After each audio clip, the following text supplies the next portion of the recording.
bedroom, and it's just recently been opened to the public. It hasn't been opened before yet in the house's history. And the main feature of the bedroom is this rather amazing fireplace.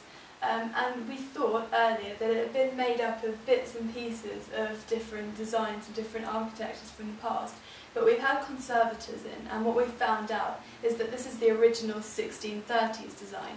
And what you can see here is that there's some resemblance of the black marble, which is the bottom layer, and then on top of that there's a buff colour scheme, which you can see here, and then finally you've got the white colour scheme, which has survived on the fireplace for nearly 300 years.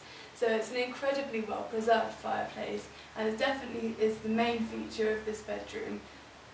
Nice.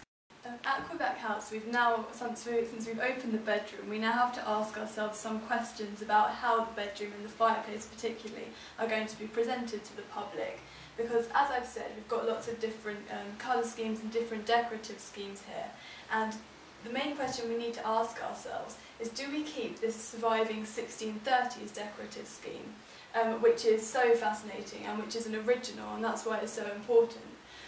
Or do we have to change that? Because the rest of the house is presented in keeping with the 1730s architecture and the 1730s decorative style.